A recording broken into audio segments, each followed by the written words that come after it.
Greetings, friends, and welcome to episode 4 of the Karl Show. Good news always.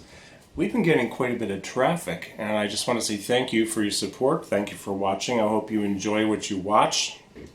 As I discussed in episode 3, I decided to change formats because of a recent a wake-up call. I'll call it a wake-up call in my life. And if you saw episode 3, you know that on May 31st, I arrived in Singapore. After a 16-hour flight, I was taken immediately to the emergency room in Singapore General Hospital, an amazing place with great medical staff, just amazing, because of a massive amount of blood clotting in my left leg, brought on by the flight, believe it or not. You know when they do the sonogram, they can tell if it's fresh clotting or if it's been building up over a period of time. This was fresh, like brand new. It's like, wow. Anyways, it was a close call. It was a close call. So, if I didn't get there when I got there, if I waited just a little longer, it was so close to passing a certain point where a piece could have broken off, going into the lung or, brain or something. I could have died. I didn't die, and I am absolutely grateful. So I'm saying thank you again because this gave me a different perspective on life. And there's a subject that I'd like to talk about because now I'm looking at this subject even differently than I was before when I've been looking at it and trying to achieve a certain goal. And it's not like I'll ever arrive at this goal because there's always room for improvement. But it has to do with this. It has to do with being the best version of you. So why not be the best version of you? Why not me be the best version of me? What is the best version of any of us? This is a journey. We have to figure out why we feel we're here, what we're meant to do. I figured that out a few years ago. I always knew, though, from the age of 5 years old. I remember very specifically in kindergarten. I saw a lady in a store really like fumbling with the door, trying to get it open, and then she had trouble walking and she had trouble navigating over the curb outside, up some stairs, and I just remember feeling so bad for her and wishing that I could help her, but I didn't even think about actually helping her. I was just thinking, oh, the poor lady. Then I started thinking about helping people.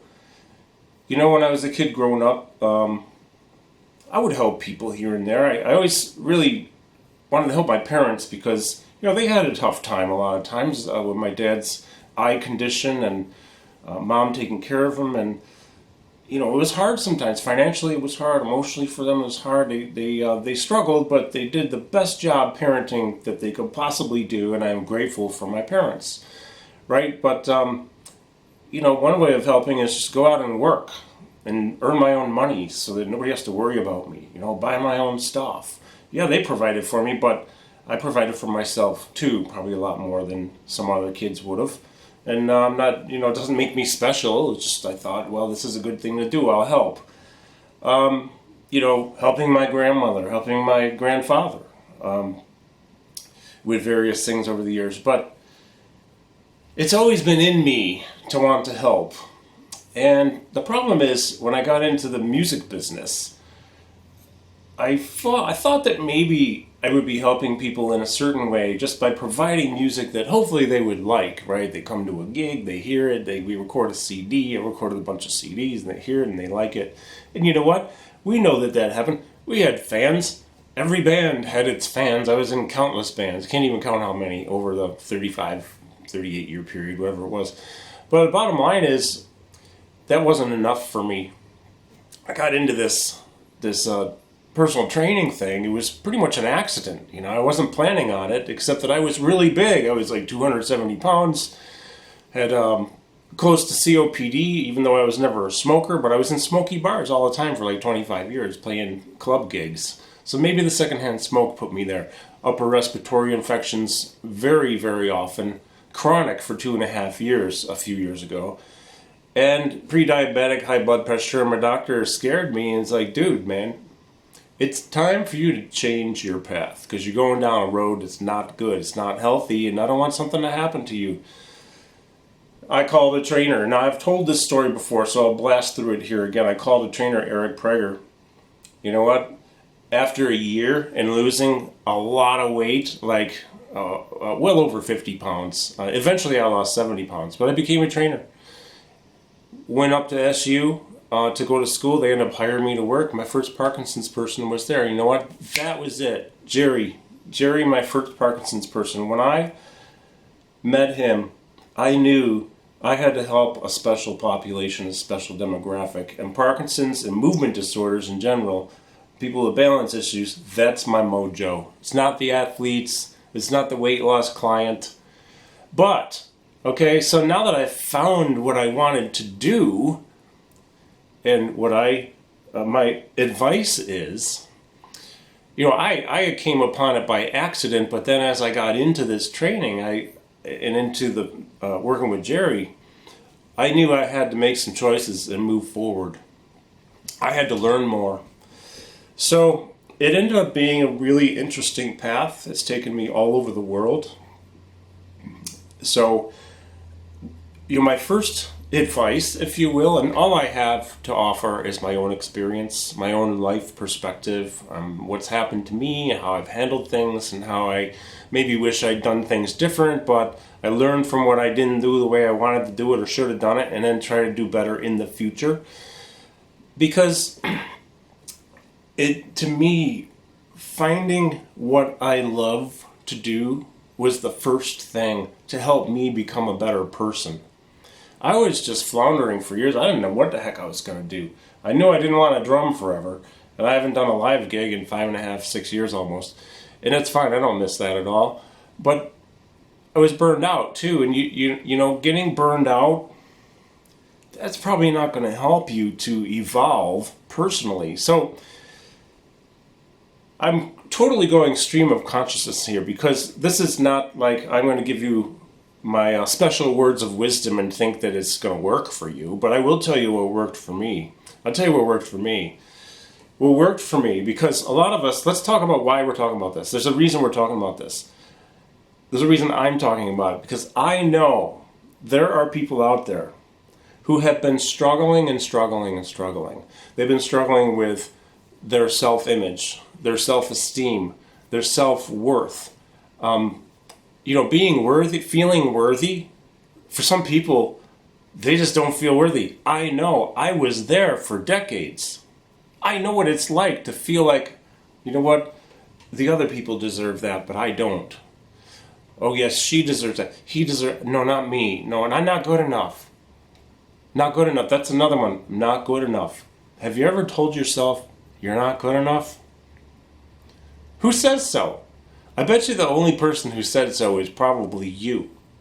Although, we could go and I could look at my upbringing, okay? My upbringing, now again, my parents did the best they could do and they did an awesome job, right? I have an awesome sister. I think I came out pretty well. It just took me a while to find what I want to do. But, you know, they got beat up along the way. Both of them got beat up real bad by life and circumstances. And so there was sometimes this air about things of, oh, no, you shouldn't do that. Because they were looking out for us, right? They're looking out for us like, no, don't do that because you're going to get beat down.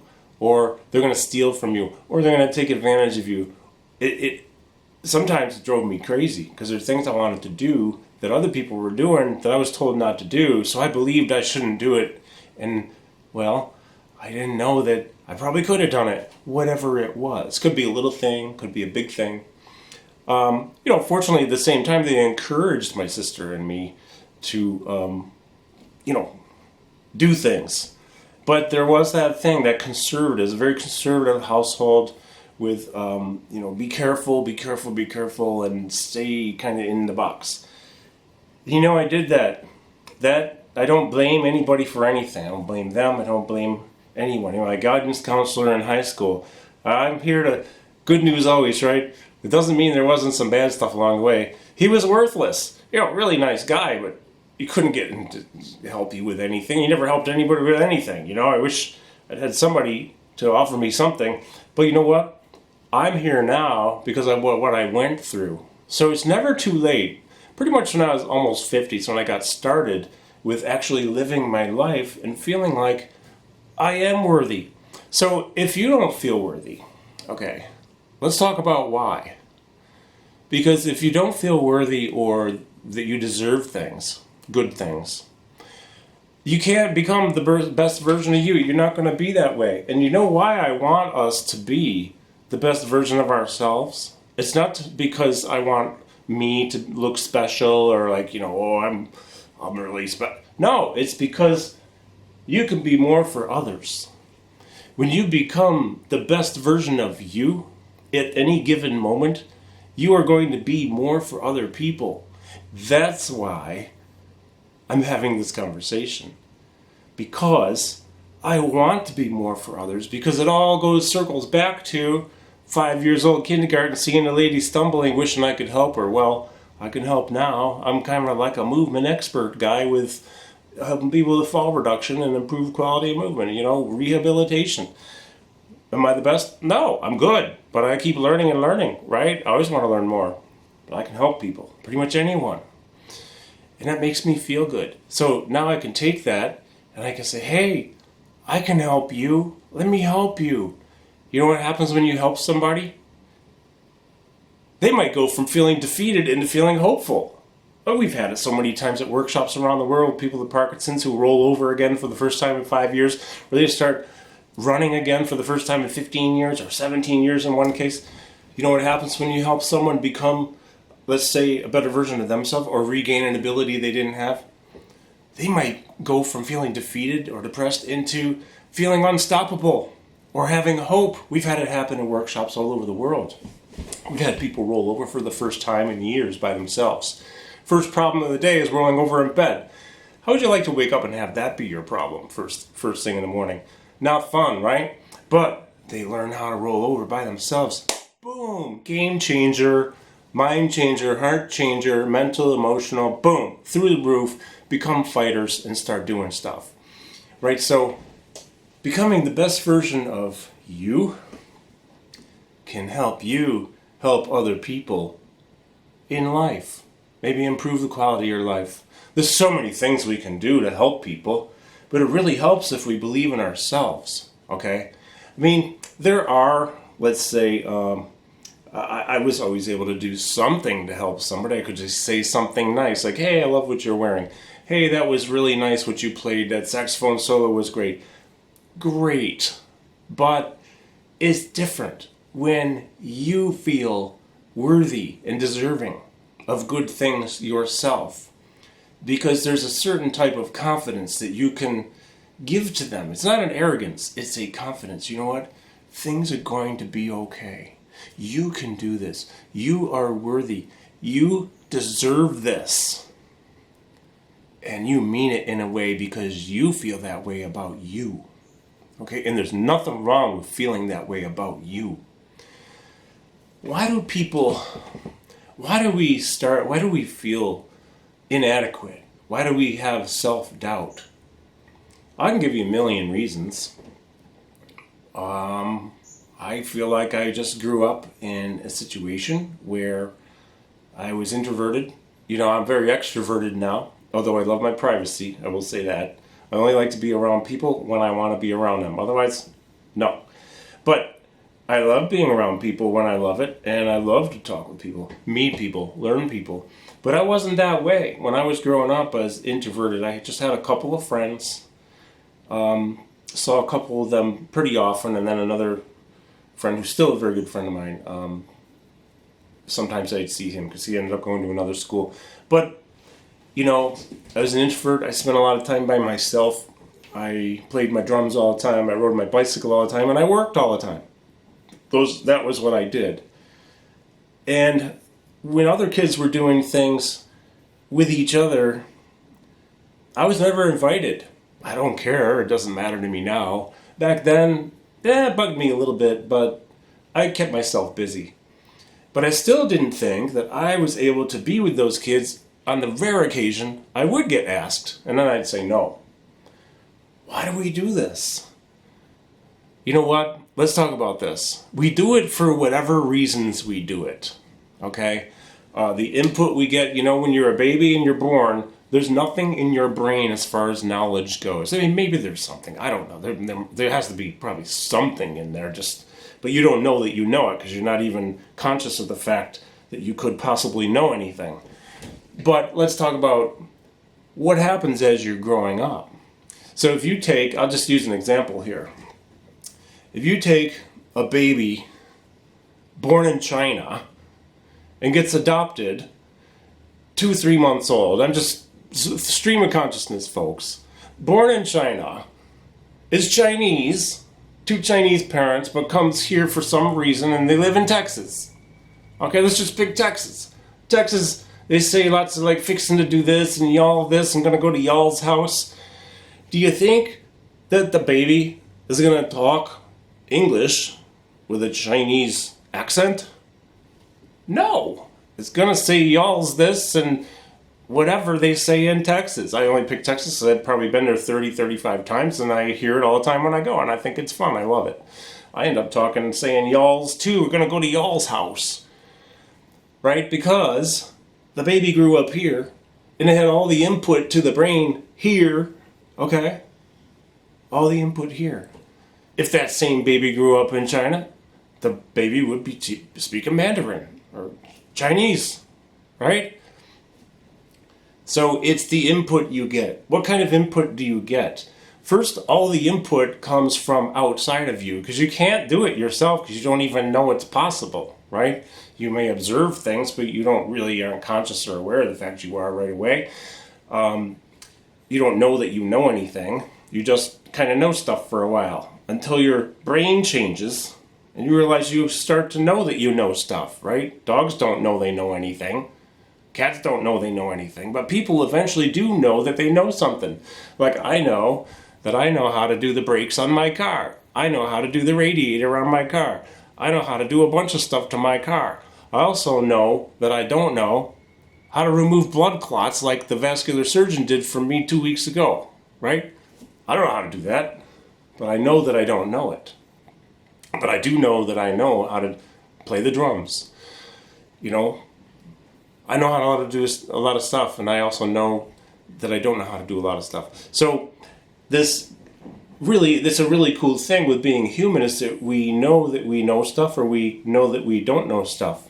Of course, I'm going off for a minute. Stream of consciousness. The stuff that turns me on the most is when you discover something that you didn't know that you didn't know. Eventually I'll think of an example during this episode. But back to why do people do this? Well, the input. So if you grow up in an area or a household where you're beaten and abused, well, we know statistically that a lot of people who are beaten and abused grow up to beat and abuse people. It's what they know. I'm not defending them, I'm not condoning that. I'm just saying that if somebody doesn't intervene along the way, many times they end up doing that. Or if they don't do that, they have problems because they've been squished down so much and down. And their self-worth is zero. They don't feel they're worth anything. And who knows? Maybe they're really successful in a job, but they're not successful, maybe financially and otherwise they're really successful, but they have miserable lives. Their health is bad. Their marriage is bad. Maybe they don't have a marriage. Maybe they have... the possibilities are endless. And of course, this is a very gray area. I can possibly see a lot of comments on this, probably bringing up different points that I can't possibly mention in 20 to 30 minutes. But here's the thing. When it comes right down to it, no matter what your upbringing, no matter what your past, no matter what, right now, and here and now, okay? Every now is a new beginning.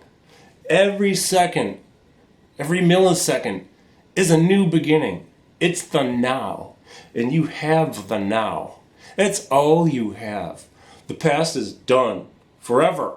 You never can go back there. You can only think about it and remember it and maybe learn from it. You're not in the future yet, but you can start to think about how to live into your future.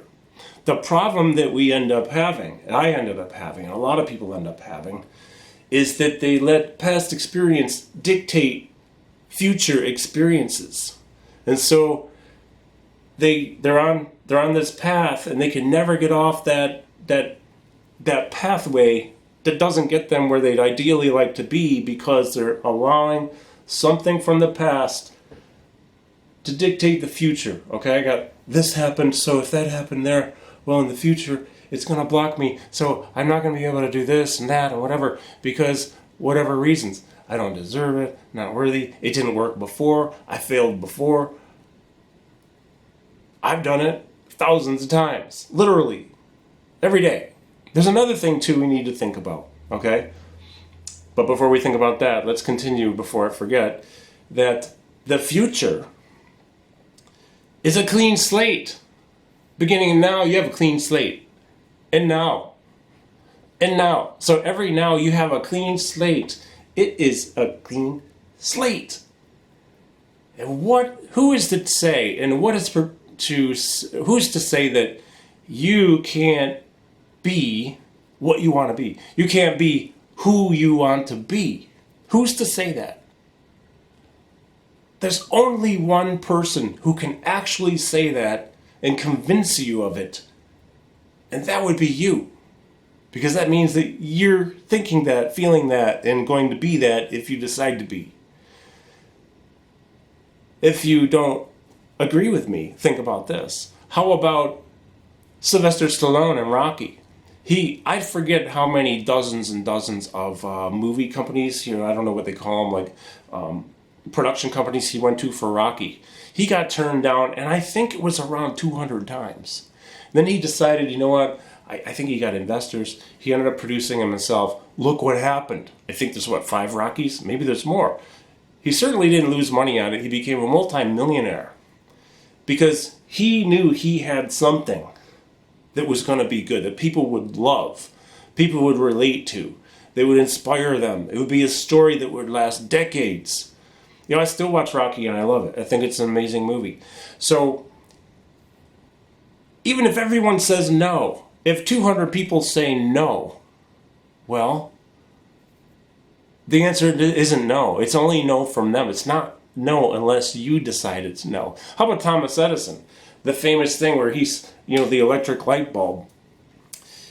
What would he say? It took him 1,000 types of ways, 1,000 attempts to make the light bulb actually work. And his comment was, well, how do you feel about that, Mr. Edison? And, was it frustrating? He said, well, actually, I learned 999 ways not to make a light bulb. Well, there you go. I'm sure people probably told him no along the way. They told him, no, you can't do this. That's ridiculous. A light bulb? Are you kidding me? You're out of your mind. But he didn't say no to himself. And look what we have. Billions of light bulbs. Trillions of light bulbs. Whatever it is. Right? So there's no reason. There's no reason that you have to listen to anybody tell you what you're capable of, or what you're worth, or what you deserve, okay? If you're a good person, if you're a good person, you treat other people well, and you have good intentions, I can't imagine any reason in the world why you don't have a high self-worth, okay? You want to be friendly, you want to help people, you want to do things, treat others as you would want to be treated. And I'm leaving religion out of it. I'm not even talking about that, okay? Let's just talk human. Most people like to be treated nicely, right? So if you treat somebody nice, you treat everybody nice. Even if they're a pain in the butt sometimes, sugar attracts more than spice. So, be kind of nice, even if they're a pain in the butt. I haven't always done that, but I try to do that.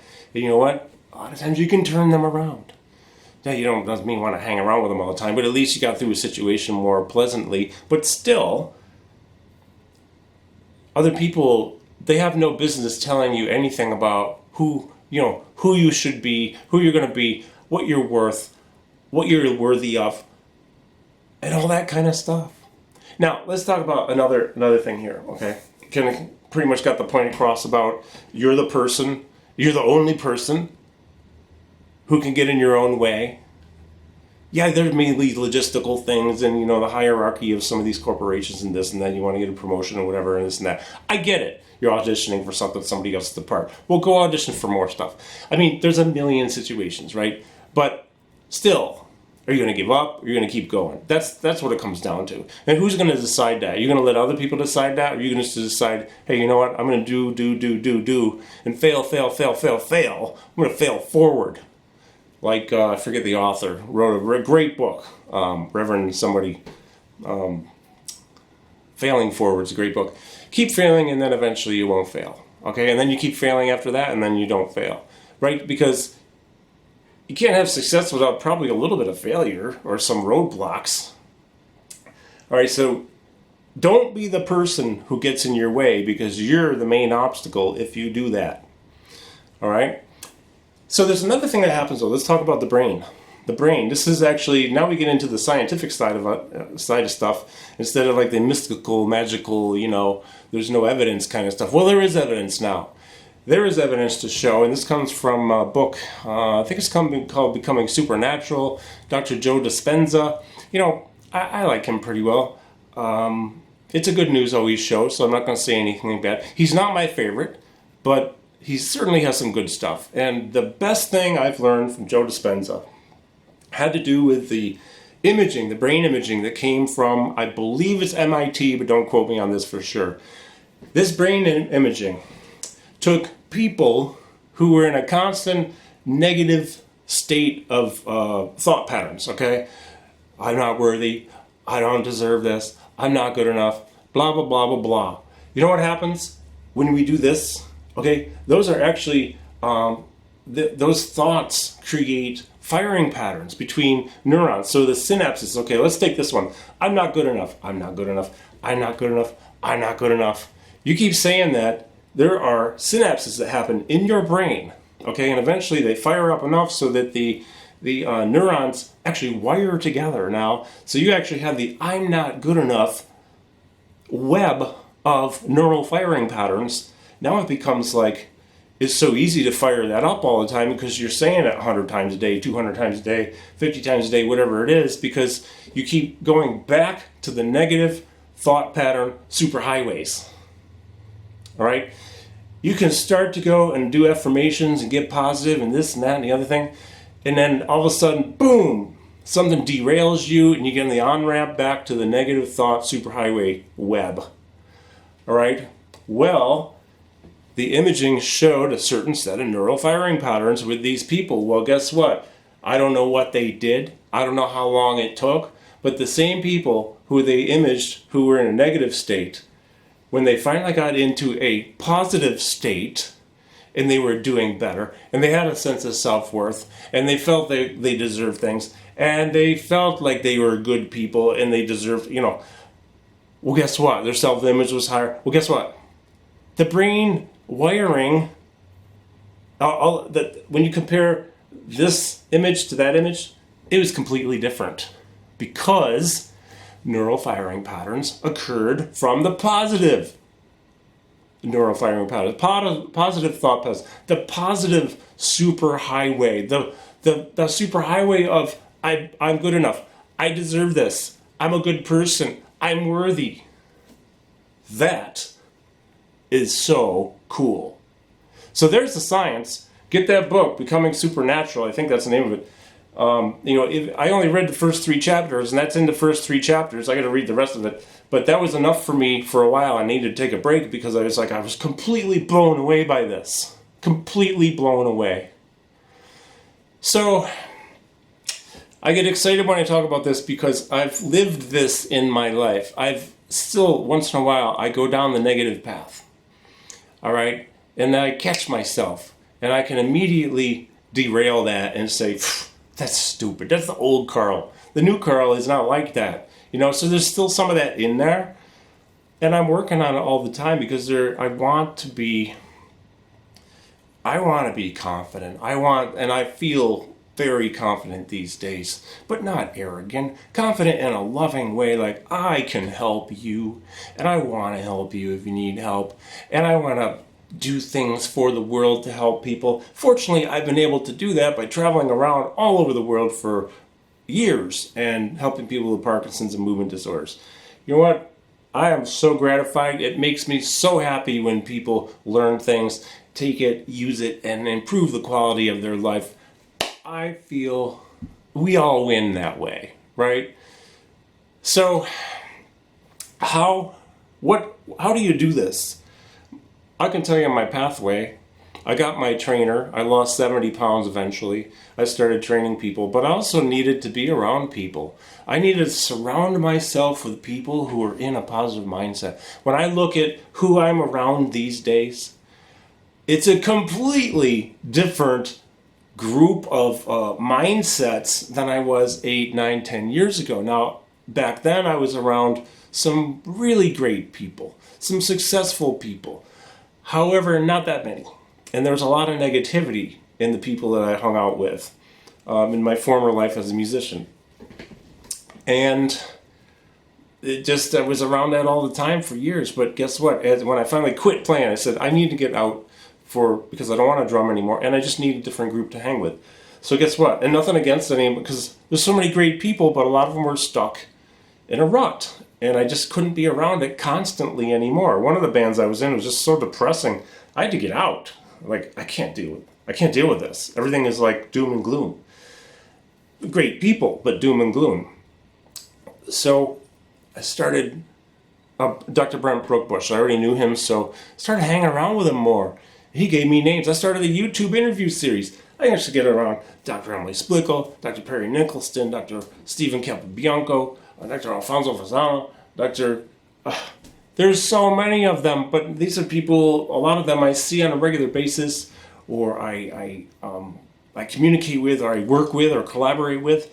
And you know what? I'm in this state of, I'm really, really lucky because these people have such a positive, realistic but positive mindset that I'm always looking to them and being inspired. And of course, they're telling me, they're supporting me, and it's just an amazing experience for me to be with this group. And I keep meeting. It's like when you get into this, you start attracting that type of person. And that, along with reading a lot of these different books. I have a recommended reading list. If you go to Parkinson'sRegenerationTraining.com, go to the recommended reading list. There are a lot of books there about health and this and that, but there are a lot of books about the brain and firing patterns. And Joe Dispenza's book, I think I put that on there. If it's not, I'll put it on today. I'll go make sure it's on there. Get that. Check it out. Probably any of his stuff. And what I do like about him the best is he goes into the scientific stuff that tells why how the brain can work, so that it's like the proof is in the pudding. The proof is in the MRI that the brain will rewire itself, and you can get into a more positive mindset and build your confidence. But it's best if you can find people who are already, find people who you want to be like. Find, Jeremy Freeman. I met Jeremy probably 3 years ago, and I've heard of him for a long time. Man, and we've only hung out maybe 5 or 6 times ever. But man, when I get around that guy, go to freemanformula.com and just check out the products, the great products. But check out Jeremy's bio, man. So I get around him, I am psyched out of my mind, and I think that anything and everything is possible. And you know what? I need to do his course. He's got a course, I can't remember the name of it. But now that I'm not traveling anymore, I'm going to do that course when it comes around here, because, or maybe I'll travel somewhere and go. It depends on how I feel with all these blood clots and things. But this has been a wake-up call for me that why not be the best version of me? Because if I can go hang with Jeremy Freeman and learn for 2-3 days, you bet your butt I'm going to do it, because that guy is a huge inspiration. You've got, you just have to find the people who you want to be like. Not that you want to be like them. You need to be you, okay? And emphasize, best version of you. But we can only become ourselves by, we learn from other people. Just like as a musician, I have 50 different influences or something like that. And I sound kind of like me. But you can hear a little Elvin, a little Peter Erskine, a little Buddy Rich, a little Dave Weckl, a little Steve Gadd. You're going to hear a little bit of that in my playing because I'm influenced by all of them and I try to have it come out as me. But you can hear the influences. Well, this is life. This is your personal life too, right? Find these people. Go searching, go looking. If you want names, you want people to follow online, you let me know. Go to the interview series I have here on my YouTube channel, the Physio Chains Education interview series. You're going to find some really awesome people on there who motivate you like crazy. All right? So, summarizing everything, you're the only one who can get in your way and tell yourself that you can't do anything because nobody else has any business telling you anything about what you can or can't do. You're the boss of yourself. You tell yourself what you're going to do. My son said that when he was 7 years old. Now he's an MD PhD. He didn't fit the mold. He barely passed school. He was bored. But I never told him he couldn't be a doctor. He told me he was going to be a doctor a long time ago. I said, good, let's do it. And he is, right? So, being this best version allows you to help other people more. It helps, the more we help people, the better the world is. The better life is for everywhere. Life is better the more we help people. People need help. I feel sorry for the people who are selfish and greedy. I don't say I dislike them necessarily, although I'm sure there's quite a few that I wouldn't like, but maybe they'll get it together one day and realize that being greedy and selfish, well, that's not going to help anybody. Doesn't mean they don't ever help anybody. Everyone has different ways of helping people. But don't let yourself get in your way because you're the one who will get in your way. And if you have any questions, feel free to reach out to me. Go to Parkinson'sRegenerationTraining.com, hit the contact button, send me an email. I'm always happy to answer questions. And so that's it, folks. That's it. Episode 4. I had no idea what I was going to say. I just knew that I was going to be talking about this. And I kind of knew, sort of how it would be. But I think the most important thing is we hear a lot of this stuff. We read a lot of these books, but we don't have a plan of action when we get done with the books. Well, once you learn that you are the only one who can get in your way, there's an analogy I forgot too. Does the most handsome or the guy or the prettiest lady get the job all the time? Well, maybe sometimes, but you know what? Most of the time, it's not like that. Somebody might look a certain way that you think, oh, I wish I looked like that, but then you look at their life, they might be miserable. Right? Is the most successful, I got a good one for you. It's the most successful real estate agent in the RE/MAX franchise when I was with them like 20 years ago. It's this big heavy guy from California. I'm not judging, I'm just saying. You weren't going to find him in like a GQ or anything like that. Because it's not about how you look. It's about this, and it's about this. Okay? It doesn't matter how you look. You just be the best person that you can be. You're going to help more people. If that's what you want to do. Alright, I'm rambling. So, episode 4 is done. Over and out. Time to drink a little bit of this Powerade Zero something I'm trying out recently for the electrolyte problems I'm having. Seems to be really good. Like every couple of days I have a bottle. And I'll see you back for episode 5. The topic is yet to be determined, and I hope you enjoy this episode. Reach out to me anytime. I look forward to communicating with all of you. And thank you again for your support, your positive feedback, and for watching, and have a fantastic day.